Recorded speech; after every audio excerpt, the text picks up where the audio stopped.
magdalo ngayong umaga. Amen. Dinagdag ko lang po saglit, trivia. Napakasarap umawit habang umawit tayo doon kanina. Naalala ko pala, yung kinanta natin na yun, thank you for the cross. Hindi niyo po yung basta-basta masi-search. Dahil ang nag-compose po pala noon ay yung ating ama sa pananampalataya, si Pastor Greg Mitchell. Amen. At kapag pumupunta siya din sa Pilipinas para mangaral, kapag narinig niya yun, syempre, di ba, yung natutuwa siya, yung kinumpose ko, inaawit dito sa Pilipinas. Amen. Tapos sabi niya, tayo daw ang mas yung malapit na yung kuwang-kuha kung paano inaawit at tinutugtog. Kaya pag kinaganap sa Pilipinas, lalo pag conference, ang daming tao, talagang nag-video si Pastor Greg, kinumpose ko. Kinakanta ng mga Pilipino. At ang ganda naman kasi talaga ng mensahe, totoong-totoo. Thank you for the cross. Salamat sa cross. Dahil kung wala ang krus, walang maliligtas.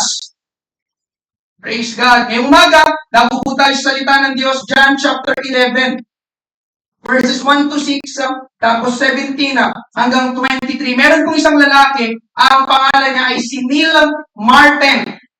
Siya po ay miyembro ng British Parliament. Isang araw, siya ay nagbibigay sa isang grupo ng kanyang mga nasasakupan ng tour, paglilibot, pamamasyal sa House of Parliament. Siguro, hindi ko naman, baka po dito sa atin, parang House of Representatives. Amen? Eksakto naman, na noong araw na yon ay naroon din sa lugar si Lord Hitcham.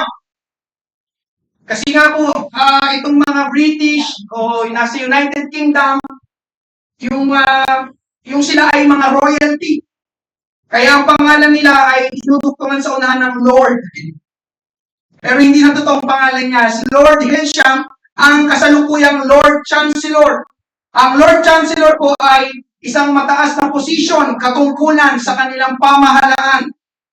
Amen? Kaya siya ay nakilala ng mga tao doon sa lugar, itong si Lord Hitcham, at isa pa, siya ay nakasuot ng parang damit hari o sagisag ng hari. Yung mga suot po nila doon, pwede nyo na lang pong i-search siya. Kumbaga, uniforme niya bilang Lord Chancellor, yung kanyang posisyon katungkulan. Kaya ito pong si Lord Hitcham ay kilala si Neil.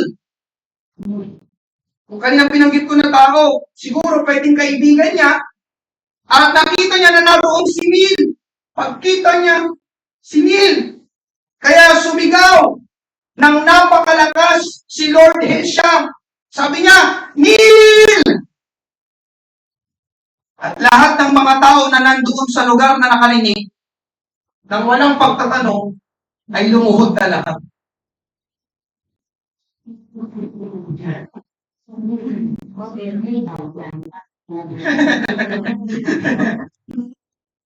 Sabi niya, Neil! Pagkarinig lahat, Neil! Lumuhod. Eh, syempre, Lord siya. Di ba? Nasa mataas na posisyon. Neil daw. Pero ang totoo, ang ibig sabihin ay Neil na pangalan. Hindi Neil na luhod. Amen? Ang punto po ng kwento na ito ay confusion. Nagkalituhan sila. Akala ko po, Neil na lumuhod. Kaya lumuhod po. Tinatawag niyo pala si Neil. Amen? Nakakalito. Nalito ang mga tao kay Lord Hitcham. Alam niyo mga kapatid, totoo din po yun sa atin. Paminsan, nakakalito si Lord.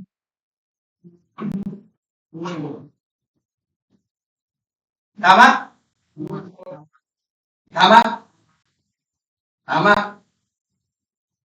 Nakakalito ang Panginoon. Nandiyan pa po ba kayo? Nagkalituhan sila kay Lord Hitcham. Sakto, Lord. Pero tulungan pa rin po tayo ng Panginoon ngayong umaga. Basahin po natin ang ating main text. John chapter 11 verses 1 to 6. Tapos natin tayo ng 17 hanggang 23. Ito po yung kwento ni Lazarus. Yung binuhay ng Panginoon mula sa mga patay. Alam niyo po ba yung kwento yun? Okay po. Oo po. Hindi yun po. Ngayon, may isang lalaki may sakit na nakatira doon sa Betania na sakop ng Judea. Siya, si Lazaro, na kapatid ng dalawang babaeng nagngangalang Maria at Marta. Si Maria, ang babaeng kalaunay magbubuhos ng pabango sa paa ng Panginoon at pagkatapos ay pupunasan niya ng kanyang buhok. Nagkasakit si Lazaro. Kaya nagpasabi ang magkapatid na Maria at Marta kay Jesus, Panginoon, may sakit po ang minamahal ninyong kaibigan. Minamahal daw ni Jesus si Lazaro. kaibigan niya. Nang mabalitaan ito ni Jesus, sinabi niya, hindi hahantong sa kamatayan ng sakit na ito. Nagkasakit siya upang maparangalan ng Diyos, nang sa gayoy, maparangalan din ang anak ng Diyos. Verse 5, mahal ni Jesus ang magkakapatid na Marta, Maria at Lazaro. Ngunit nang mabalitaan niyang may sakit si Lazaro, nanatili pa siya si Jesus ng 2 araw sa kinaroroonan niya. Verse 17, tanong tayo, nang dumating sa Jesus sa Betanya, nalaman niya 4 na araw nang nakalibing si Lazaro. Namatay na. Paano 3 kilometro lang ang layo ng Betanya sa Jerusalem. Kaya maraming Hudyo mula sa Jerusalem ang dumalaw kina Marta at Maria upang makiramay sa pagkamatay ng kanilang kapatid. Nang mabalitaan ni Marta na darating si Jesus, umalis ito para salubungin siya. Ngunit si Maria ay naiwan sa bahay. Sinabi ni Marta kay Jesus, Panginoon, kung nandito lang sana kayo, ay hindi namatay ang kapatid ko. Ngunit kahit ngayon, alam kong ibibigay sa inyo ng Diyos ang anumang hilingin nyo sa Kanya. Verse 23, sinabi ni Jesus sa Kanya, muling mabubuhay ang kapatid mo. Manalangin tayo, Church. Panginoon, maraming pong salamat. Sa umagang ito, tulungan mo Diyos, ang bawat mananampalataya na dinako mo sa lugar na ito, Panginoon, piniling dumalo sa church, sumamba sa iyo, makinig, Panginoon Diyos, ng iyong mga salita, ikaw ang mangusap, ang manguna, pahiran mo, Panginoon, ang labing ito, ang anointing sa pangangaral ng iyong salita, itago mo ko sa iyong likuran, ang pinig mo, Panginoon, ang kanilang marinig, Panginoon, magpakahayag, mangusap ka, at tulungan mo kami, Panginoon Diyos, ang bawat isa, Panginoon Diyos, sa kanilang mga nalilitong isipan, Panginoon, na patungkol sa mga nangyayari sa kanila, patungkol sa iyo, Panginoon Diyos, ikaw, Panginoon, hallelujah, ang lumagay sa aming kalagitnaan. Bigyan mo, Panginoon, ang kaaliwan, kapayapaan, Panginoon, ang bawat isa, tulungan mo kaming magtiwala sa iyo sa umagang ito. Ito po aming panalangin sa pangalan ni Jesus. Amen! Palakpakan natin ang ating Panginoon. Praise God. Nais ko pong pangaral sa paksang ito, amen, God knows exactly what He is doing. God knows exactly what He is doing. Sa Tagalog, alam ng Diyos eksakto ang kanyang ginagawa. Amen po ba? God knows exactly what He is doing. Amen? Una po na pag-usapan natin, many times, God is confusing. Sa maraming pagkakataon, ang Diyos ay nakakalito. At dahil nakakalito, hindi natin maintindihan.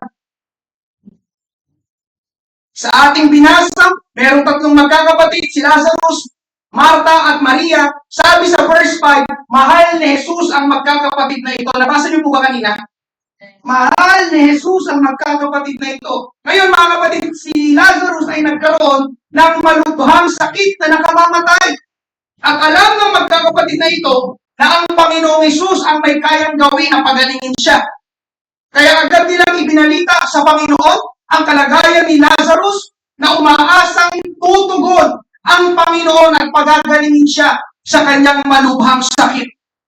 Pero mga kapatid, nabasa din natin kanina, iba ang naging tugon ng Panginoon. John 11:5-6, mahal ni Jesus ang magkakapatid na Marta, Maria at Lazaro. Tingnan niyo yung verse 6. Ngunit, nang mabalitaan niya may sakit si Lazaro, nanatili pa siya ng 2 araw sa kinaroroonan niya. Nabalitaan ni Jesus na may sakit si Lazarus. Diba siguro ang sinabi pa ni Marta at ni Maria, Jesus, may sakit yung aming kapatid na iyong kaibigan si Lazaro. Naghihingalo na siya. Amen? Pero sabi diyan, nanatili pa si Jesus ng 2 araw sa kinaroroonan niya. Hindi agad siya nag-respond. Hindi agad siya pumunta kay Lazarus. Kung tayo ang tatanungin, mga kapatid, di ba dapat sana pumunta na agad ang Panginoon kay Lazarus? Kung ikaw ang tatanungin dito sa tagpong ito. Para tignan ang kalagayan niya, para pagalingin siya, dahil pinasa natin, mahal ni Jesus si Lazarus. Pero hindi ganon ang ginawa ng Panginoon. At dahil sa ginawa ng Panginoon na hindi pumunta agad, it is confusing. Nakakalito. Hindi ko maintindihan. Katulad ng pangangaral ko last Sunday, si Abraham, pinangakuan ng Diyos ng anak na magiging tagapagmana niya, na siya ay magiging malaki at makapangyarihang bansa, pero isang araw, inutusan ng Diyos si Abraham na ihandog si Isaac. At naniniwala ako mga kapatid, na nung marinig yun ni Abraham, hindi pa nabanggit, pero I believe, siya ay nalito sa utos ng Diyos. Akala ko ba, pangako ito ng Diyos, magkakaroon ako ng anak? Hindi pa ba yun si Isaac? Baka may ibang anak pa. Amen po ba? Nag-gets mo yung punto? Ganun din ang nangyari kay Job. Ang sabi ng Bible, si Job ay isang lalaking matuwid, may takot sa Diyos, lumalayo sa kasamaan. Pero nang puntahan ng Diablo ni Satanas ang Diyos para humingi ng permiso na alisin yung wall of protection. Kaya alam niyo mga kapatid, ang mga mananampalataya, may wall of protection ng Diyos. Basahin niyo yung kwento ni Job. Hedge. Hindi makapasok ba anumang mga pakana atake ng kaaway. Pero mga kapatid, amen, doon sa tagpo na yun, mababasa niyo si Job, humingi ng permiso si Satanas na alisin mo yung protection na yan kay Job. At pumayag ang Diyos. Ibig sabihin na alisin ang protection kay Job, magkakaroon ng access ngayon si Satanas sa buhay ni Job. Alam natin ang nangyari? Naubos na kanyang mga ari-arian. Tama po ba? Namatay lahat ng kanyang mga anak. At nagkaroon pa siya. Amen? Nung parang mga nagsusugat na bukol sa buong katawan. At naniniwala ko mga kapatid, para kay Job, sa oras na yon, it is confusing. Amen? At dahil nakakalito, at hindi natin maintindihan, ang susunod na papasok sa isipan natin ay sunod-sunod na katanungan ng bakit. Kapag nalilito na, di ba? Ang kasunod niyan, sunod-sunod na katanungan ng bakit, bakit, why? Amen. Alam niyo mga kapatid, amen, kung nandoon lang si Job sa mismo eksena na magkausap ang Diyos at si Satanas, sabi ni Satanas sa Diyos, pinagpapakala mo kasi si Job pero sumusunod siya sa'yo. Kaya siya naglilingkod sa'yo, kaya siya sumasamba sa'yo. Pero, pagbuhatan mo siya ng kamay, alisin lahat ng mga pag-aari niya, siguradong susumpain ka niya ng mukhaan. Sumagot ang Diyos, okay. Pinapayagan kita. Gawin mo ang gusto mong gawin kay Job, huwag mo lang kukunin ang kanyang buhay. Amen? Imagine mga kapatid, habang nag-uusap ang Diyos sa Satanas, andun sa mismo eksena nakikinig. Amen. Sa akin lang to ay siguro sabi ni Job, Lord, seryoso? Talaga? Pumapayag ka? Nakunin ang lahat sa akin?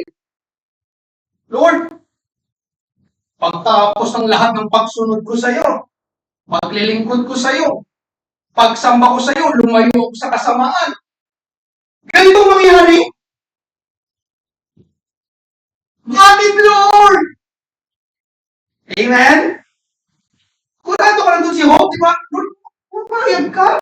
Lord, kaaway to. Ay kasi yung point, mga kapatid, it is confusing. Amen? At yun ay pwedeng nangyari na rin sa'yo. O nangyayari ngayon sa'yo. Lord, naglilingkod na ako sa'yo. Pero kung kailan ako naglingkod sa'yo, palagi akong pinapagalitan ng magulang ko. Lord, nagbibigay na ako sa'yo sa church. Pero bakit sa halip ng dumating blessing, ang nangyari na walan pa ako? Lord, kalawaman mo na meron akong trabaho. Pero bakit hanggang ngayon, wala akong trabaho? Lord, pinanalangin ko naman siya. Pero bakit sa halip na gumaling, mamatay? Amen? Amen? Amen? Lord, kung kaya binigay ko ng buhay mo sa iyo, so naman sunod-sunod yung mga problema na dumadating. Amen? Nalilito ka? Sino po nalilito? Pares tayo. Kung magana, sino nalilito? Amen? May pagpapalakas mo yung maga. Sino nalilito? Hindi ka nag-iisa. Lord, bakit gano'n? Nalilito ako. Hindi ko maintindihan, Panginoon.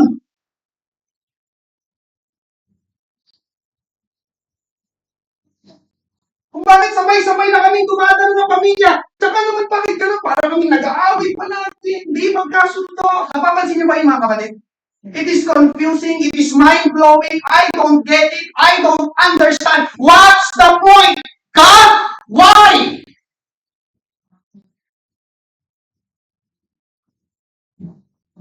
Dahil nalilito na tayo, hindi natin maintindihan, hindi nangyayari ang ayon sa inasahan natin, ang kasunod na mangyayari, una mga kapatid, we will blame God. Hindi ko na nilista dyan. We will blame God.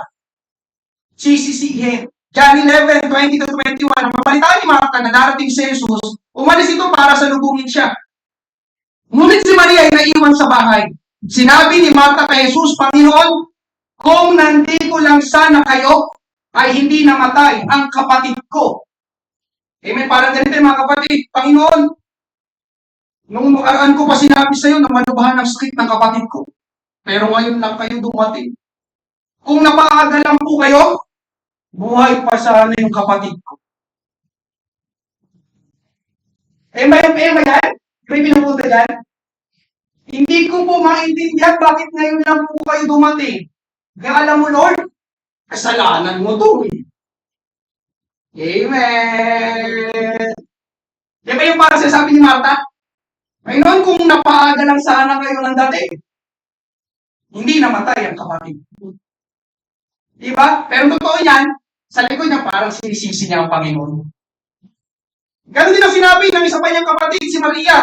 Verse 32, pagdating ni Maria sa pinaroroonan ni Jesus, nagpatira pa siya sa harap nito at sinabi, Panginoon, kung narito lang sana kayo, ay hindi sana namatay ang kapatid ko. Ganun din, sinabi nila. Di ba? Amen.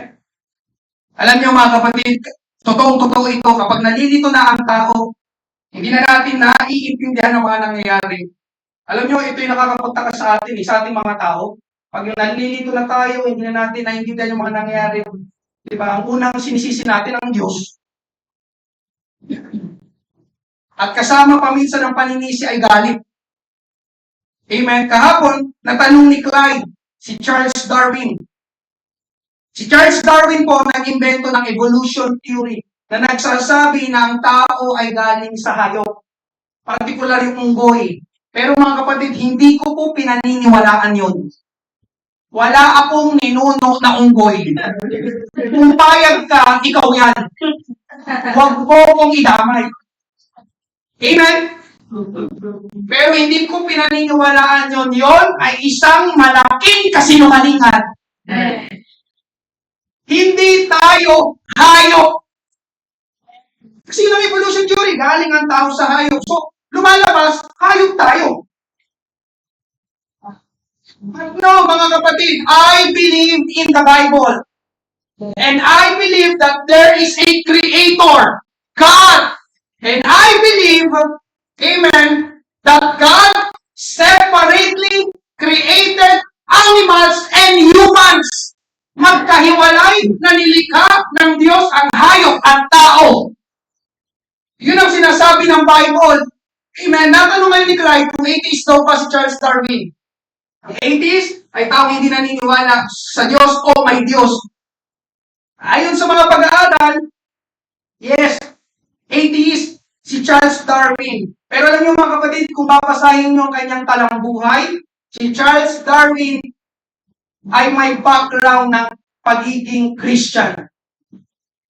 Ibig sabihin, naniniwala siya sa Diyos o naniniwala siyang may Diyos. Pero pastor, bakit siya naging atheist? Dahil ang kanyang paborito at panganay na anak na si Annie ay namatay sa edad na 10 taong gulang. Paborito niya, panganay pa na anak, 10 taong gulang pa lang. And I believe, habang naghihirap itong kanyang anak dahil siya nga ay Christian. Sino Christian ngayong umaga? He prayed to God. Nanalangin siya sa Diyos. Lord, my daughter, this is my favorite daughter. Please, heal her. Pagalingin mo siya. Pero ibang naging resulta. Sa halip na gumaling, namatay. Ang kanyang paborito at panganay na anak na babae. Amen? May nakapagsabi pa nga na biographers na hindi nakayanan ni Charles Darwin yung pangyayari na hindi siya pumunta sa libing ng kanyang anak. Hindi niya kaya. Kaya, nabuo niya ang evolution theory na nagsasabi na walang Diyos. Dahil para sa kanya, if there is God, and if He is a loving God, why did this happen? Kung merong Diyos, at sa ating ng maraming mga tao, siya ay mapagmahal na Diyos, bakit ito nangyari sa amin? Amen po ba? Nanalangin naman ako. Pero bakit hindi gumaling ang anak ko? Nalilito ako. Hindi ko maintindihan. Baka, wala naman kasi talagang Diyos.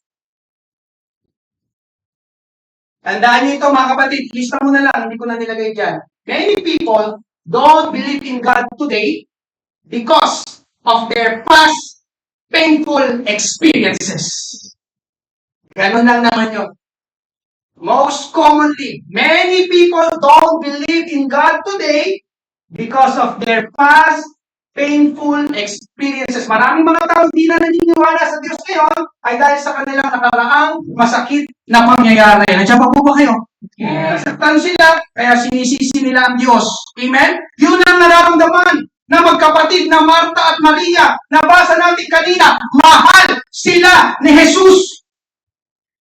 So kung ganun pala, bakit hindi sila pinuntahan agad ni Jesus? If Jesus is my friend, friend nila si Jesus dun eh. If Jesus loves me, bakit ganun? Bakit hindi agad siya pumunta? Bakit ganito yung nangyayari sa akin? Diba? Jesus is loving, Jesus is caring. Nakaka-confuse nga. Tama po ba? Amen. Kalawa mga kapatid, kapag nalilito na tayo at hindi maintindihan ng Diyos, we will think we know better than God. Kapag nalilito na tayo, hindi na natin maintindihan, minsan ang naisip mo, ang pakiramdam mo, mas magaling ka na kaysa sa Diyos. Sabi ulit kong magkapatid, Panginoon, kung nandito lang sana kayo, ay hindi namatay ang kapatid ko. Anong point ng mga kapatid? Para bang alam na nila anong magkapatid ang dapat gawin? Para bang alam na nila kung anong dapat na mangyari? Kaya lumalabas na parang tinuturuan pa nila ang Panginoon. Lord, alam mo kung napaaga ka lang, dapat gawin yung ginawa mo, Lord. Dapat talagang maaga ka dumating eh. Amen po ba? Kasi kung napaaga ka, Panginoon, okay, sarap tayo. Masaya, buhay yung kapatid ko. Baka ngayon, pagpunta mo dito, hindi tayo nagulok sa nagpapakit tayo kasi buhay yung kapatid namin si Lazarus. Lord, dapat ganun eh, ganun dapat yung ginawa mo, Lord. Tinuturuan. Lord, hindi dapat ganito, Lord, hindi. Ganito, Lord, o ganito. Tuturuan kita. Lord, kung sinagot mo lang agad ang panalangin ko, mayaman na sana ako ngayon eh. Lord, susunod, ganito naman gawin mo. Kasi Lord, yung nangyayari ngayon sa buhay ko, hindi ko talaga mag-gets. Amen? Kung hindi tayo mag-iingat, amen, bantayan mo mga kapatid, baka mamaya, tinuturuan mo ng Panginoon. Parang mas magaling na tayo kaysa sa Panginoon. Amen? At ikaw ito mga kapatid, ito, common na common din, we will doubt God, pagdududahan ng Diyos. John 11:37, ngunit sinabi naman ng iba, hindi ba pinagaling niya ang lalaking bulag? Bakit hindi niya nailigtas sa kamatayan si Lazaro? Amen? So, merong mga tao doon na kilala nila ang Panginoong Hesus, kung sino siya. Nasaksihan nila ang mga himala na ginawa ni Jesus tulad ng pagpapagaling sa bulag. Pero sa tagpong ito, nag-iba ang kanilang pagkakilala sa Panginoon o nagduda sila sa Panginoon. Si Jesus, baka nagpapagaling lang ng bulag, pero hindi bumubuhay ng putay. Si Jesus, baka may pinipili lang na pagaling eh. Alam niyo, minsan mga kapatid, di ba? Kapag may pinapanalangin ka, hindi dumadating, tapos nakikita mo yung iba, pag lagi sinasagot niya yung panalangin niya, minsan, di ba nakakalito? Hindi ata ko favorite ng Panginoon, na siya atang favorite ng Panginoon. Bakit siya gumaling? Bakit siya pinagpalak? Bakit siya pinaburan? Bakit ako hanggang ngayon? I don't get it. What's the point? Ngayong umaga mga kapatid, totoo, sa maraming pagkakataon ay malilito tayo sa Diyos at hindi natin maintindihan ng Diyos. Amen po ba? Amen. Kung magiging tapat lang tayo ngayong umaga, may mga tao sa lugar na ito, you are, amen, experiencing this confusion this morning. Lord, hindi pala everyday, every service. But I'm in the church. Then why? Amen? Pero mga kapatid, ngayong umaga, hallelujah, hindi man natin naiintindihan ng Diyos, pero sinisigurado ko po sa bawat isa na hindi man natin naiintindihan ng Diyos. Listen mga kapatid, amen? Ito yung point ngayong umaga. Alam pa rin ng Diyos ang kanyang ginagawa.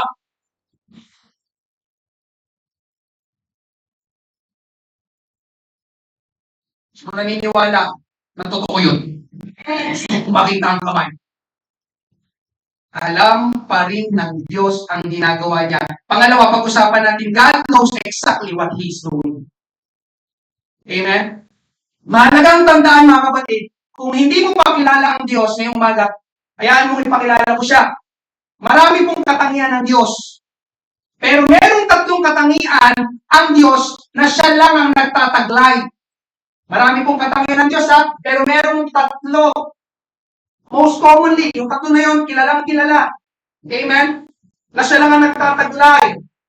Ang isa doon ay tinatawag na omniscience. Omnipotent, omnipresent, omniscience. Ang omniscience, the state of knowing everything. Amen? God is omniscient. Ibig sabihin, God knows everything. As in everything. Sa Tagalog, alam ng Diyos lahat. Walang bagay na hindi alam ng Diyos. Walang pangyayari na hindi alam ng Diyos. Tayo, hindi natin alam ang mangyayari bukas, pero ang Diyos alam na niya. Alam niyo ba yun? Hindi mo pa alam ang mangyayari bukas, ang Diyos alam na niya. Omniscient. God knows everything. Sabi ng Bible, God is from everlasting to everlasting. Psalms chapter 90 verse 2. Bago nilikha ang mga bundok, o bago mo nilikha ang lupa at ang sanlibutan, ikaw ay Diyos. Mula sa walang hanggan, hanggang sa walang hanggan. From everlasting to everlasting. Bago pa magkaroon ng lahat, buhay na ang Diyos. Amen? Tapos, alam niyo ba mga kapatid, ito pa, papakilala ko sa iyo ang Diyos. Bago ka pa magsalita, bago pa lumabas ang salita sa iyong bibig, alam na ng Diyos ang sasabihin mo. Psalms 139:4, Panginoon, hindi pa man ako nagsasalita, ay alam na ninyo ang aking sasabihin. Grabe oh. Sino sa inyo dito? Amen? Alam mo yung susunod kong sasabihin.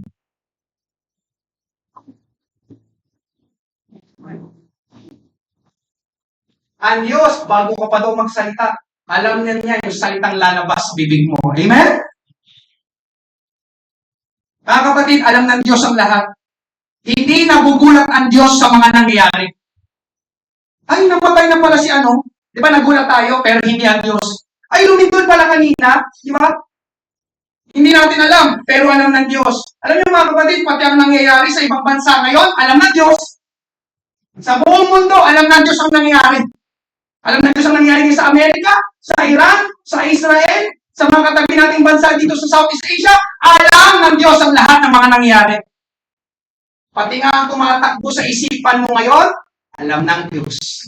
Pati nga ang nilalaman ng puso mo ngayon, alam ng Diyos. At dahil alam ng Diyos ang lahat, alam din niya ang gagawin niya, alam niya ang ginagawa niya. Tandaan niyo po ito mga kapatid. Amen? Tandaan niyo po ito. Sa Diyos, walang aksidente. You believe in it? Sa Diyos, walang aksidente. Sabi ko nga, bago pa mangyari, alam na ng Diyos. Amen? Kung hindi mo pa alam, hindi nauubusan ng Diyos ng mga plano. Hindi nawawala ng Diyos ng layunin. Ang ibig kong sabihin mga kapatid, ay laging may dahilan ng Diyos kung bakit nangyayari ang mga pangyayari na yan sa buhay mo. Amen? Katulad halimbawa ni Abraham, inutusan ng Diyos si Abraham na ihandog si Isaac. Para kay Abraham, nakakalito, hindi maintindihan. Pero sa Diyos, yun ay pagsubok kay Abraham. Okay niyo po yung point? May pinapahandog hindi pinapahandog ng Diyos Isaac na wala lang. May layunin ng Diyos. At yun ay para patunayan kung sino ang mas mahal ni Abraham, ang Diyos o si Isaac. Kasi alam niyo mga kapatid, nung wala pa si Isaac, mahal na mahal ni Abraham ang Diyos. Talagang close na close sila. Pero nang dumating si Isaac, binasa natin last Sunday, anong pagkapanggit kay Isaac? Pinakamamahal ni Abraham. From the word pinaka. Mamahal. Ano ibig sabihin ng pinaka? Yun na yung nasa taas, sukdulan. Sabi ng Diyos, papansin ko, parang lagi ng kalaro ni Abraham yung anak niya. Parang siya na yung pinakamamahal na. Subukin ko nga si Abraham. Abraham, handog mo yung anak ko si Isaac.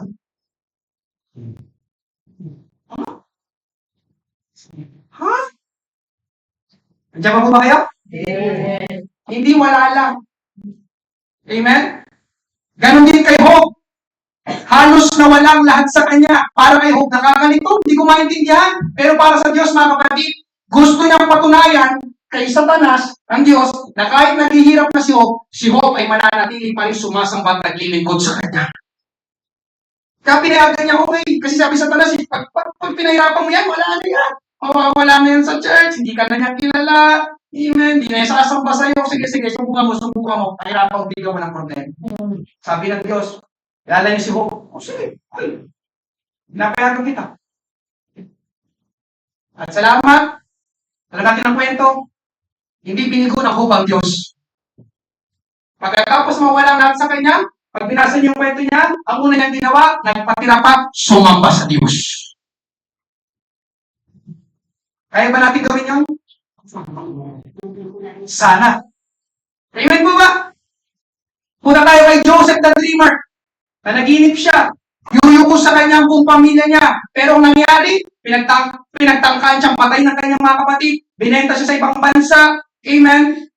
At naging alipin doon. Para kay Joseph, nakakalito, hindi ko maintindihan. May plano daw ang Diyos sa akin. Pero para sa Diyos, yun ay parte ng plano ng Diyos.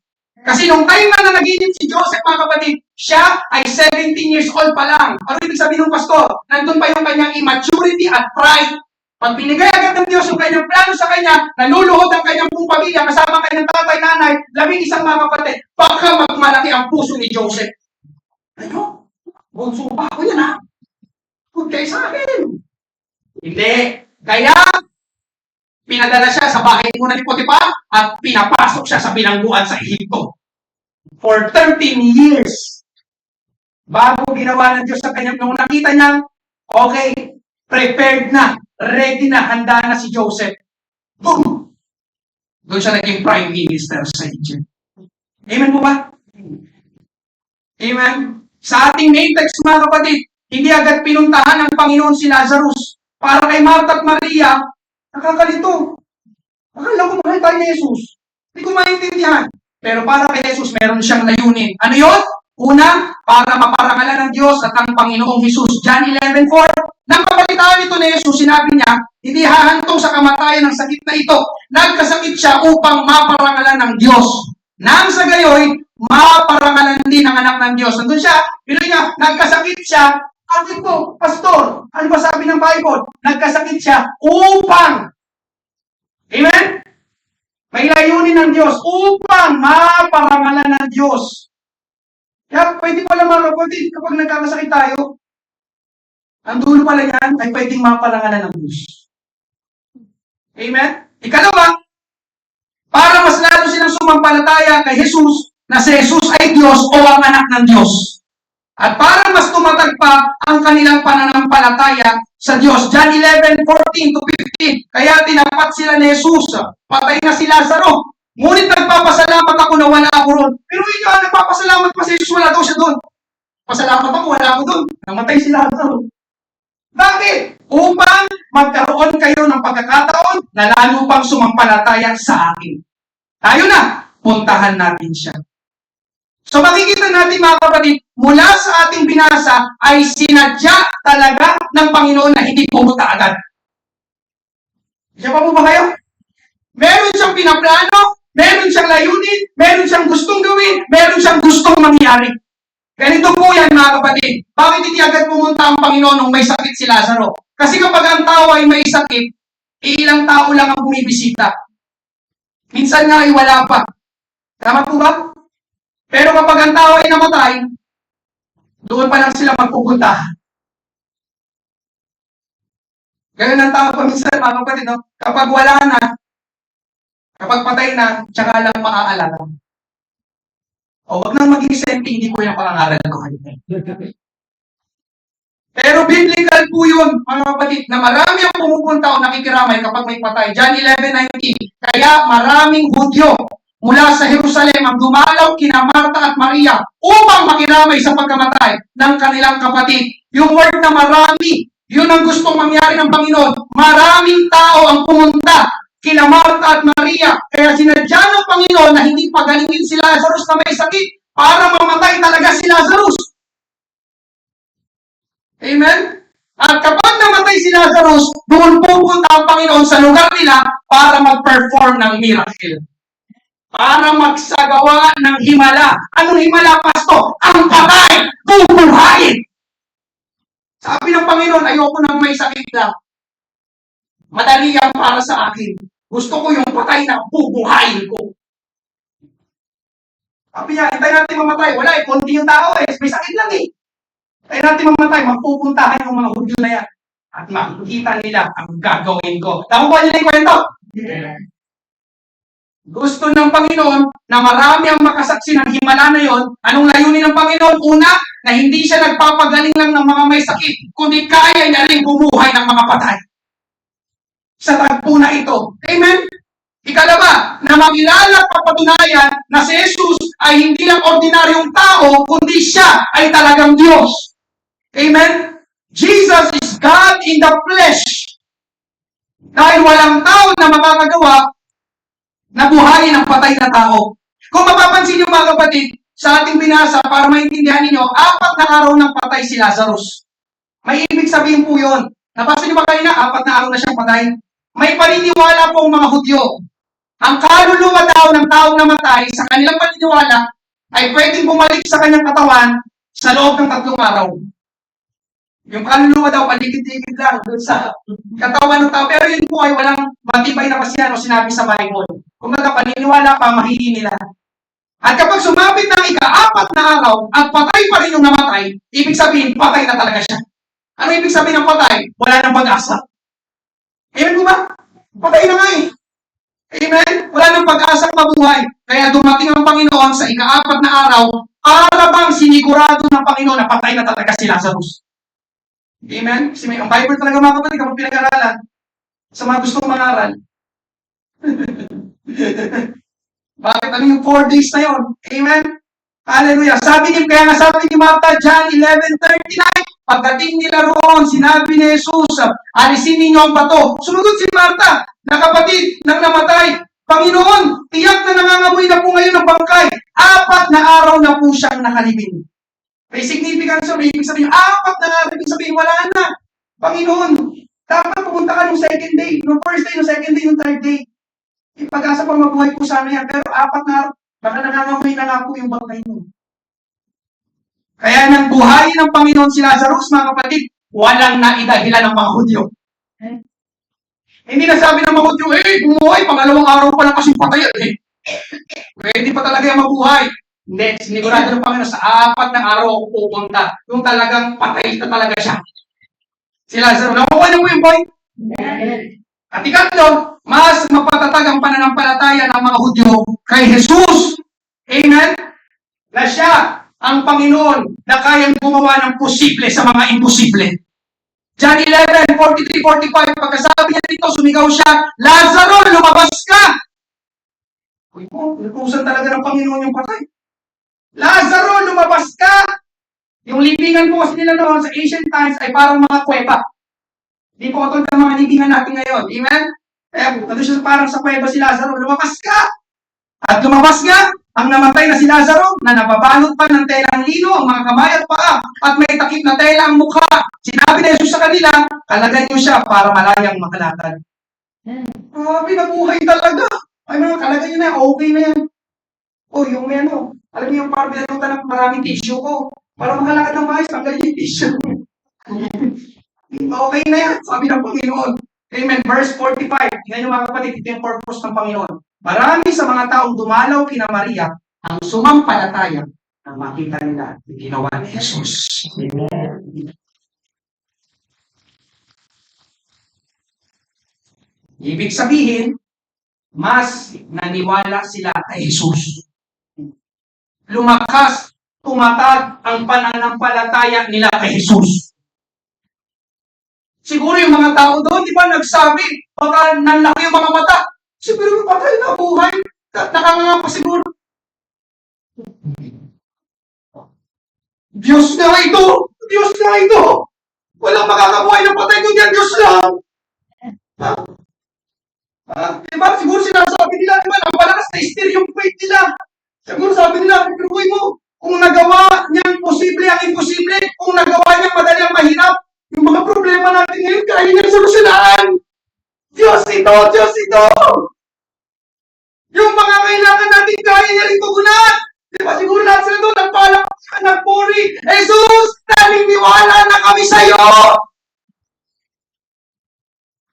Nakuha niya po yung point. Laging may dahilan ang ating Panginoon. Ayoko, may sakit pa lang eh. Gusto ko yung patay. Gusto ko yung mamamanga sila, makikilala nila kung sino ako. Sabi ni Jesus, ngayong umaga mga kapatid, hindi ko alam kung ano eksaktong nangyayari sa'yo. At hindi ko rin alam kung bakit. Lalo na kung yan ay hindi mabuti. Amen? I don't know why. But God knows why. Amen? Sensya na po, parehas lang din tayong tao. Hindi ko po may papaliwanag sa inyo. Amen? I don't know why. If you are experiencing hardship, difficulties, struggles, obstacles this morning, I don't know why. Amen? But God knows why. Amen? Pastor, bakit ganun? Puro problema. Hindi naman ito yung pinapanalangin ko. Alam nyo, ngayong umaga, ang masasabi ko lang po ay, una, pwedeng may tinuturo ang Diyos sa'yo. Andiyan pa po ba kayo? Amen. Pwedeng may hinuhubog ang Diyos sa ugali mo. Kasi ang bait-bait mo. Totoo yun. Di ba, last Saturday, ang Diyos nagpapadala ng mga taong sandpaper. Lilihain ka. Kasi paminsan, magaspang tayo din eh. Amen po ba? May tinuturo ang Diyos sa'yo? May hinuhubog ang Diyos sa ugali mo? Pwede rin pangatlo, hindi pa God's timing. Ibang timing ng Diyos sa timing mo. Amen po ba? Amen po ba? God's timing is always perfect timing. Di ba ang oras ng Diyos, Lord, now! Di ba sabi niya Martha, Maria, kung kapatid lang sa anak ko yung Lord nung nakaraan, may ibang timing si Martha at Maria. Pero sabi ni Jesus, no, that's not my timing. Ito yung timing ko. Amen? Ika-apat, Pastor, bakit? Pwedeng may inihahanda na mas mabuti ang Diyos para sa'yo. Ikalima, amen, Pastor, bakit ganito? Di ba? Pwedeng inilalayo ka ng Diyos. O ito, mahalaga ito. Pwedeng inilalayo ka ng Diyos sa tao o sa mga taong magdudusa ka lang. Come on, Pastor, preach. Hindi ko man alam kung anong nangyayari sa iyo ngayon, but one thing I'm sure about, God knows exactly what He is doing. Alam ng Diyos. Gusto ko sabihin sa inyo ngayong umaga, wala dito ang sino man na mas magaling kaysa sa Diyos. Palaging mas magaling ang Diyos kaysa sa atin. Lagi ko yung tinatatak sa puso at isipan ko, God is smarter than me. Mas matalino, mas marunong, mas magaling ang Diyos kaysa sa akin. At sana, nawa kapatid ko, ganun din ang maging pananaw mo sa buhay. Amen? At yun ang magdadala sa atin sa third point, God is still trustworthy. Ang Diyos ay mapagkakatiwalaan pa rin. Ang sabi ko, ang Diyos ay mapagkakatiwalaan pa rin. Amen? Mga kapatid, amen, tatapatin na kita sa maraming bagay at maraming pagkakataon at maraming pangyayari ay hindi mo talaga mauunawaan ng Diyos. Tatapatin na kita. Sa maraming bagay, maraming pagkakataon, maraming pangyayari, hindi mo talaga maiintindihan ng Diyos. Bakit? Simple lang ang sagot, mga kapatid, dahil Diyos siya at tao ka. That's the simplest answer that I can give you this morning. Diyos siya, tao ka. Amen? Tayo, limitado ang kayang abutin ng isipan. Pero ang isipan ng Diyos, walang limitasyon. Infinite, unlimited. Sabi nga sa Isaiah 55:8-9, sinabi ng Panginoon, ang aking kaisipan ay hindi katulad ng inyong kaisipan. At ang aking kapamaraanan ay hindi katulad ng inyong kapamaraanan. Pahayag ng Panginoon. First time, kung gaano kalayo ang langit sa lupa, ganoon din kalayo ang aking pamamaraan at pag-iisip kaysa sa inyo. Amen. Kaya hindi natin maaabot ang isipan, ang kaisipan ng Diyos. Hindi natin basta-basta maiintindihan ang kaisipan ng Diyos. Kasi ang layo ay parang langit at lupa. Amen? Parang may bibigay ko pong ilusyon dito, langgam at aeroplano. Ikaw yung langgam, ang Diyos ang aeroplano. Kaya mo ba ipaliwanag sa langgam ang aeroplano?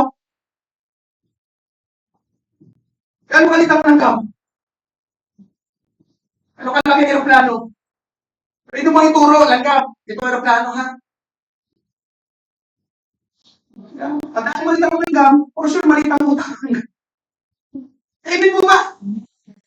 Mga kapatid, amen? Pero ibig bang sabihin no, na hindi na natin maintindihan ng Diyos ang kanyang ginagawa, ang kanyang plano, ang kanyang layunin, ay hindi na tayo magtitiwala sa Kanya? No! The right answer this morning ay dapat magtiwala pa rin tayo sa Diyos. Amen? May tatlong dahilan, mga kapatid, bakit tayo magtitiwala sa Diyos. Una, amen, dahil nung tinuturo ng Bible, ng salita ng Diyos, na walang kasinungalingan at puro katotohanan lang. Proverbs 3:5. Amen? Na pamilyar sa marami sa inyo, magtiwala ka ng buong puso sa Panginoon at huwag kang manalig sa iyong sariling karunungan. Alam niyo mga kapatid, ang impression sa akin, kagabi, nang ilagay ko to sa preaching ko, Proverbs 3:5. Ang impression sa akin dito ng Panginoon, kahit mas naiintindihan ko ang sarili ko kaysa sa Panginoon, kaysa sa salita ng Panginoon, kaysa sa plano ng Panginoon, mas dapat pa rin akong magtiwala sa Panginoon. Sabi nyo, huwag kang manalig sa iyong sariling karunungan. Lord, mas naiintindihan ko yung kalagayan ko, yung sitwasyon ko ngayon, yung nangyayari ngayon. Mas naiintindihan ko yung sarili ko ngayon kaysa sa Diyos. Pero sabi ng Bible, no, magtiwala ka sa Panginoon ng buong puso. At huwag sa iyong sarili. Amen? Wala akong sinabing kondisyon dyan. Hindi sinabing magtiwala ka sa Panginoon kung naiintindihan mo siya. Sinabi ba dyan? Kung alam mo ang kanyang gagawin. No! Even if you don't understand His ways, His plan, His purpose, the Bible clearly says, trust God wholeheartedly. 100%. Amen? Ang tiwala, mga kapatid, o magtiwala sa Diyos ay binanggit sa Bible ng 193 times. Yung trust God. Ganun karami, 193 times. Anong ibig sabihin nun? Hindi po natin tungkulin, amen, na alamin ang iniisip ng Diyos. Hindi mo trabaho na palaging tanungin ng Diyos. Alam mo kung anong trabaho mo? Tanungin niyo ako, ano, pastor?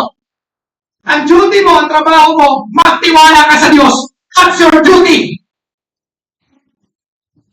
Kaya ang Bible naglalaman ng puro trust God, trust God, trust God. At ang nagtitiwala sa Diyos, hindi niya kailangan ng maraming paliwanag. Amen. Basta nagtitiwala lang ako sa Diyos. Nandiyan pa po ba kayo? Hindi yung why, Lord, why? No, why, why? No, sabi ng Bible, trust, trust, trust, trust. Ikalawa, bakit tayo magtitiwala sa Diyos? Dahil mas mabuti pa rin, o para sa ikabubuti pa rin natin ang plano at layunin ng Diyos. Jeremiah 29:11, amen? This is one of my favorite verses. For I know the plans, amen, I have for you, declares the Lord, plans to prosper you and not to harm you. Plans to give you hope and a future. So yan, sa mga verses na nagpapalakas sa akin bilang tao. Hindi ko alam ang future, hindi ko alam ang kinabukasan, pero alam ng Diyos ang ikabubuti ko na inihahanda niya para sa aking kinabukasan. Tingnan niyo mga kapatid, ang plano ng Diyos, pagpalain ka to prosper you and not to harm you. Kaya ngayong umaga, mga kapatid, kailanman ay hindi nagplano ang Diyos na masama sa iyo. Ang palaging plano ng Diyos, ang palaging gusto ng gawin ng Diyos sa buhay mo ay para sa ikabubuti mo. Palakpakan natin ang ating Panginoon. Hallelujah!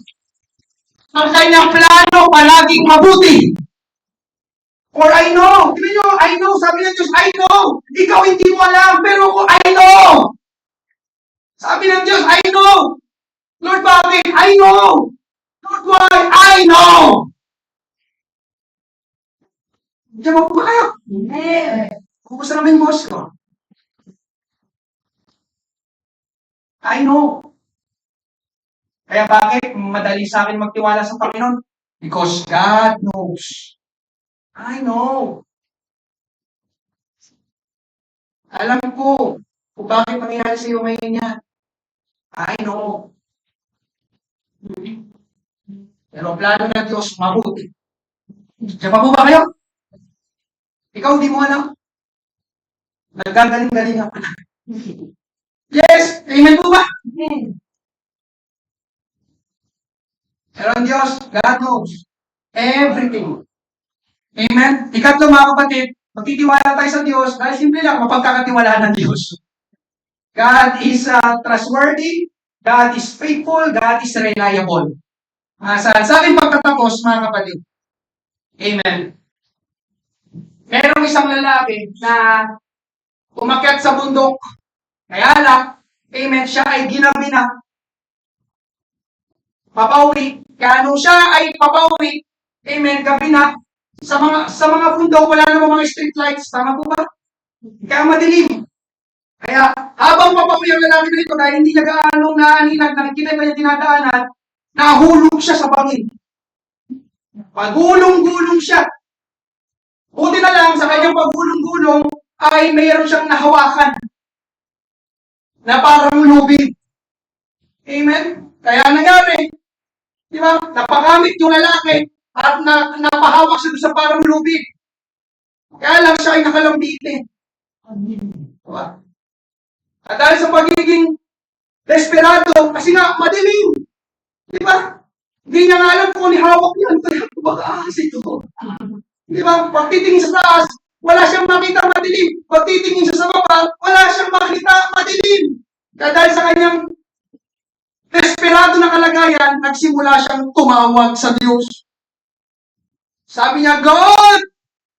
Lord! Siyempre, bundok yun, may echo. Lord! Lord! Amen? Pero biglang may sumagot. Sumagot ang Diyos. Sabi ng Diyos, okay. Alam niyo po, minsan bakit kaya ganun lagi? Narinig mo na ba talaga tinig ng Diyos? Kasi tayo pag nilalagyan natin ang boses ng Diyos lagi, okay. Di ba pwedeng, bakit? Bakit? Di ba pwedeng gano'n, normal, bakit? Pag tayo, nilalagyan natin, namasin na na, dagdag lang yan. Bakit?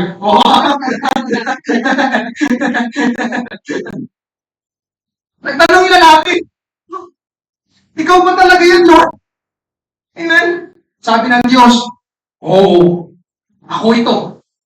Amen? Sabi ng lalaki, tulong! Tulungan mo po ako! Ayoko pang mamatay! Gusto ko pang mabuhay! Nagtanong ngayon ng Diyos, nagtitiwala ka ba sa akin? Sagot ng lalaki, opo! Opo!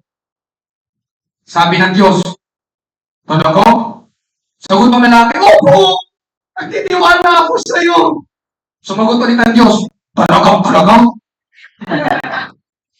Sabi ng lalaki, opo, nagtitiwala ako sa iyo, Panginoon sa Panginoon. Ayoko pong mamatay. Sabi ng Diyos, sige, bumitaw ka na. Sabi ng lalaki, wala na po bang ibang Diyos dyan? Yan na naman, nagsisimula no? Seryoso nga ako, ito talaga. Sabi ng lalaki, amen. Nalito yung lalaki sa sinabi ng Diyos. Kasi madilim eh. Hindi niya makita ang kapaligiran, tapos pinapabitaw siya. Diba yung confusing? Kaya nga nakakapit tayo, kumalag lagi. At dahil nga sa takot, hindi siya bumitaw. Sabi ng Diyos, akala ko ba nagtitiwala ka sa akin? Bakit hindi ka pa bumibitaw? Sabi ng lalaki, Lord, hindi ko maintindihan. Bakit mo ako pinapabitaw? Gusto ko bang mabuhay? Hanggang sa hindi na sumagot ang Diyos. Nagtagal yung lalaki at tiniis niya ang pangangalay sa paglambitin. Pawis na pawis. Makalipas ang ilang oras, unti-unti nang nagliliwanag. Dahil pasikat na ang araw. Kaya nagsimula kanyang makita ang kapaligiran. Pagtingin niya sa hawak niya ay ugat pala ng puno. Buti na lang nakaugat ng puno. At pagtingin niya sa taas, napakataas pala ng kanyang binagsakan.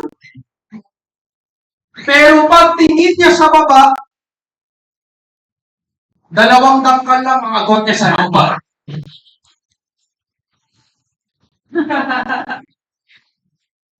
Gets niyo na yung point? Gets niyo na yung story? Yes, nalilito siya, hindi niya maintindihan. Wala siyang makita madilim. Pero kahit hindi niya maunawaan, nakikita yung kanyang kapaligiran, kita ng Diyos ang kanyang kalagayan. Alam ng Diyos na dalawang dangkal na lang ang agot niya sa lupa. Kaya pinapabitaw na siya ng Diyos. Ngayong umaga, mga kapatid, nalilito ka? Hindi mo maintindihan? Bakit nangyayari sa iyo ngayon yan? Ang tanong, nangyayari sa iyo ngayon, pero ang usapin sa Diyos, nagtitiwala ka pa rin ba sa Diyos?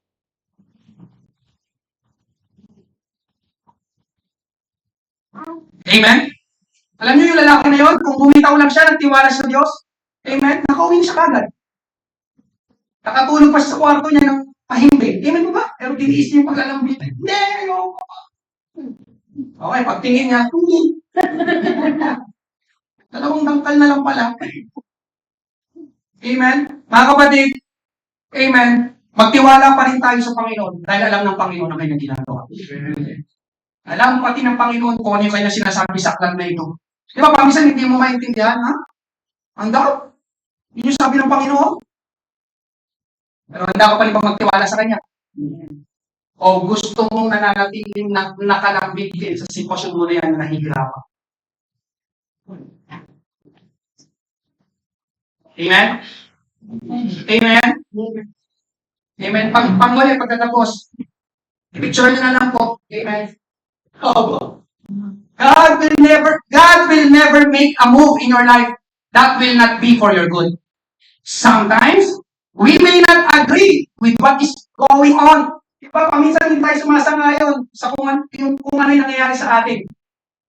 But we have to rest in knowing that God will never make a mistake. Alam ko, hindi nagkakamali ang Diyos. God knows everything, and He will always reign over all things. God knows what He's doing. Amen? But the real question is, are you trusting Him to do it? Kapag may pinapagawa ang Diyos sa'yo, kapag may sinasabi ang Diyos sa'yo, nagtitiwala ka pa rin ba sa Kanya, nasundin yung Kanyang sinasabi, inuutos, pinapagawa sa'yo. Trusting God will always be our best choice. Best. Sinabing best, yun na yun. No other option. Best. Trusting God will always be our best choice. Nang mabuhay si Lazarus, napatunayan ng magkapatid, ni Marta at ni Maria, na alam ng Panginoon ang kanyang ginagawa. Doon nila napatunayan, okay, I get it now. Kaya pala hindi agad dumating ang Panginoon. Now I know. Mga kapatid, totoo din yun. Habang nagtitiwala ka sa Panginoon, darating ang araw, matatawa ka na naman. Okay. Kaya pala. Amen po ba? Kaya pala. Okay, thank you Lord. Hindi mo ako pinatuloy doon. Hindi mo ako pinasama doon. Hindi mo ako pinahintulutan na dumaan ako sa ganun. Ayan. Akala kasi natin palagi tayo magaling eh. Pero hindi. Sabi ko hindi. Hindi ka magaling. Hindi. Ang Diyos, ang totoong magaling. Kaya magtiwala ka sa Kanya. Magtiwala ka sa Kanya. Sabi mo sa katabi mo, magtiwala ka sa Diyos.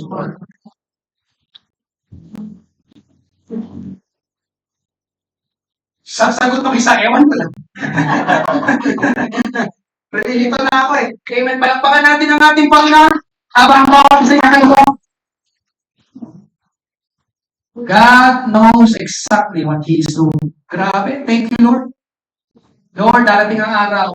Nagtitiwala ako sa iyo. Mabuti ang iniisip, pinaplano mo, layunin mo sa akin. Dumadaan ako dito, Panginoon, pero may layunin ka. Bakit? Lord, sige, may gusto kang ituro, may gusto kang ayusin. Sige, Panginoon, turuan mo ako. Pubugin mo ako. Ilayo mo ako sa mga tao na ayaw mo, na samahan ko, o makasama ko. Lord, tulungan mo ako, Panginoon. Hallelujah. Nangyayari ito sa akin, pero Lord, pwedeng ito ay paghahanda para sa mas ikabubuti ko. Thank you, Lord. Praise God. For I know the plans I have for you. Sabi ng Diyos. Plans to prosper you and not to harm you. Plans to give you hope. Ang palaging plano ng Diyos, pag-asa. And a future. Marami sa atin dito takot sa future. Pero kung kayo nagtitiwala sa Panginoon, hindi ka matatakot sa future. Kasi God knows everything. God knows exactly what He is doing. Trust God. Trust God. Trust God. Amen? Lagi mong hanapin ang Panginoon. Magpatuloy ka na. Gawin mo pa rin yung mga mabubuti mong ginagawa. Kalooban ng Panginoon. Gawin mo pa rin. Gawin mo pa rin. Kahit ibang resulta, manalangin ka pa rin. Magbigay ka pa rin. Dumalo ka pa rin. Magpuri ka pa rin. Hallelujah. Thank you, Lord. Trust God. Ako po'y nagpapaanyaya. Meron po bang first time sa umagang ito? Amen. Hallelujah. Marami ka ay pag-slider. Amen. Ikaw ay nasa tamang lugar sa umagang ito. Napakinggan mo pangalan ng salita ng Diyos. Ang Panginoon pala ay mayroong plano. Hindi lang basta plano, mabuting plano para sa bawat isa. Amen. Si Jesus ang aming ipinapangaral, inaalok sa lugar na ito. Siya ang nagbayad ng ating mga kasalanan. Umibig sa atin ng totoo at walang kondisyon. Namatay sa krus, ibinigay ang kanyang buhay para bayaran ang ating mga kasalanan. Amen? Siya ang aming inaalok, tanggapin mo siya sa umaga nito. Siya, amen, ang totoong nagmamalasakit at nag-iisip ng mabuti para sa iyo, para sa iyong pamilya, para sa iyong hanap buhay, para sa iyong pag-aaral. Amen? Sa lahat ng dakok sa iyong buhay. Praise God. Salamat. Amen. Sa kapatid namin ito na tumugon sa paanyaya ng pagtanggap sa ating Panginoon. Ngayon naman po, nangungusap sa bawat isa. Praise God. Trust God. Yes, pwedeng para sa iyo basic preaching. Pero totoo mga kapatid, kung aamin lang tayo paminsan, di ba, nalilito ka na rin, hindi mo na maintindihan, yung sinasabi mong basic na pagtitiwala sa Panginoon, lumalabok na. Lord, hindi ko alam kung magtitiwala pa talaga ako sa iyo. Pero ngayong umaga, nire-remind ka ng Panginoon, pinapaalalahanan ka na mas alam pa rin ng Diyos ang gagawin niya kaysa sa iyo. Amen. God knows exactly what He is doing in your life, in your situation. in your family, in your finances, in your job, in your business, in your school. Amen. God knows everything. Mabuti ang Diyos. Binubuksan natin ang ating altar. Kausapin mo ang Panginoon. Humingi ka ng tawad. Kung nawawala ng iyong pagtitiwala sa Panginoon, hingi mo sa Panginoon, Panginoon, tulungan mo ako, stir my faith, strengthen my faith. Lord, help me, Lord God, na maibalik ulit ang hindi lang basta tiwala, kundi buong pusong pagtitiwala sa iyo, Panginoon. Patawarin mo ako sa mga panahon na pinangungunahan kita, na parang tinuturuan kita, na pinagdududahan kita, Panginoon. Pinagdududahan mo ang iyong kabutihan, ang iyong katapatan, ang iyong pag-ibig, ang iyong karunungan. Pero salamat, Panginoon, ngayong umaga. Hallelujah, pinaalalahanan mo ulit ako na ikaw pala talaga ang Diyos na nakakaalam ng lahat. Ang aking karunungan ay katiting lang kung ikukumpara sa iyong karunungan. Hallelujah. Panginoon, alam mong lahat. Alam mo ang gagawin. Praise God. Help, Lord God, sa sitwasyon ko ngayon. I don't understand. I don't get the point. What's the point? It is confusing. Hallelujah. Nalilito ako, Panginoon. Why? But Lord, this morning, thank God for that revelation. Hallelujah. Alam mo pala ang lahat. Alam mo pa rin ang lahat. Mabuti ka, Panginoon. Nagtitiwala ako sa iyo. Hallelujah. Marami may inahanda ka, Panginoon, sa mga kapatid dito. Thank you, Lord, for that.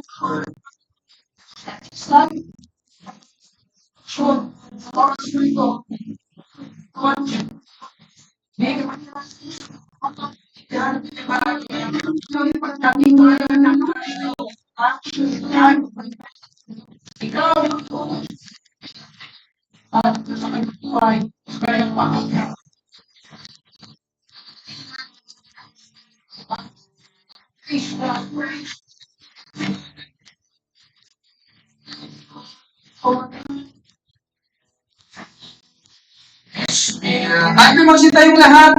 There. That flows God. Apa thing for the thirsty. In the place wash us all. And faith around.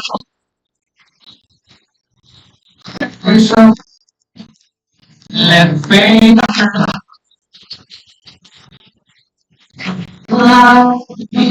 And I lift my head and slowly you are my refuge, you are my strength. As I pour out my heart, His names I remember. You are faithful, God. Lord, let faith arise, let faith arise. Let faith arise. Open my eyes, open my eyes. Let faith arise. Let faith arise. Open my eyes. Open my eyes. I lift my hands, I lift my hands to believe my kingdom. You are my refuge, you are my strength. As I pour out my heart, these days I remember. You are faithful, God. Bigay natin ang pinakamataas na salamat sa ating Panginoon Diyos ngayong umaga. Lord, to Jesus, we glory. Thank you, Lord. Thank you, Lord. Thank you, Jesus. Ikaw ang aming pinupuri, sinasamba. Sa umagang ito, dakila ka, dakila ka, dakila ka. Praise God, praise God, praise God. Hallelujah. Thank you, Lord. Thank you, Lord. God is confusing, but God knows exactly what He is doing. Then, God is still trustworthy. Yeah. Magtiwala tayo sa Diyos. Amen? Praise God. Tayo ay manalangin. Mag-pray tayo. Amen? Magsiyukong tayong lahat. Praise God. Thank you, Lord. Thank you, Lord. Thank you, Lord. Panginoong Diyos, aming namang banal. Narito po kami, Panginoong Diyos, ngayong umaga. Panginoon, maraming salamat sa pagsasariwa, Panginoon, pagpapaalala ng iyong mensahe ngayong umaga, Panginoon, na hindi ka man namin maintindihan. Kami ay nalilito, Panginoon, sa kalagayan na aming kinaroroonan. Hindi ito mabuti, hindi ito maganda, hindi ito ayon sa inaasahan at pinapanalangin namin. Pero ngayong umaga, Panginoon, na Lord, palagi kang merong layunin. Lagi kang merong dahilan, Panginoon Diyos. At yun ay para sa ikabubuti namin. Tulungan mo, Panginoon, ang bawat mananampalataya, mga ama ng tahanan at ina ng tahanan, mga kabataan na narito, Panginoon, tulungan mo sila, O Diyos, na palaging magtiwala sa iyo. Ikaw na nakakaalam ng lahat. Ikaw na alam mo eksakto ang iyong ginagawa, Panginoon. Hindi ka namin pwedeng turuan, Panginoon Diyos. Walang kapantay ang iyong karunungan. Hallelujah, Panginoon, patuloy mo palakasin mga nangihinang kalooban, patatagin yung pananampalataya ng aking mga kapatid na ito, Panginoon Diyos. Lord, hindi man namin alam eksaktong nangyari sa amin ngayon, pero nagpapasya kami ngayong umaga, sasamba pa rin kami sa iyo. Magtitiwala pa rin kami sa iyo. Sapagkat, Panginoon, ngayong umaga, alam mo, Panginoon Diyos, ang plano na iyong iniisip para sa aking buhay, para sa aking pamilya, para sa aking pag-aaral, para sa aking kinabukasan, Panginoon. Palagi kang nag-iisip ng mabuti at makakabuti para sa akin. Marami pong salamat sa ginawa mo, Panginoon. Ngayong umaga, pagpalain mo ang aking mga kapatid na ito. O Diyos, ang patuloy na pag-iingat, isang linggo muli, Panginoon. Haharap kami sa isang linggong ito, nakasama ka namin, Panginoon Diyos. Ang provision mo, Panginoon, ang protection mo, Panginoon, maging, O Diyos, ang mga kagalingan, hallelujah, sa mga may sakit at karamdaman sa oras na ito, hipuin mo, Panginoon, ang kanilang katawan. We rebuke, Lord God, that spirit of infirmities, sickness, and disease, Panginoon Diyos, na lumayas sa kanilang katawan, Panginoon, sa pangalan ni Jesus. Marami pong salamat, Panginoon Diyos, ngayong umaga. Ito pong aming panalangin sa pangalan ni Jesus. Lahat ay magsabi na Amen! Praise God! Thank you, Lord. Thank you, Lord. Thank you, Lord. Maraming salamat po. Amen sa bawat isa. Ingat po tayo at pagpalain tayo ng ating Panginoon.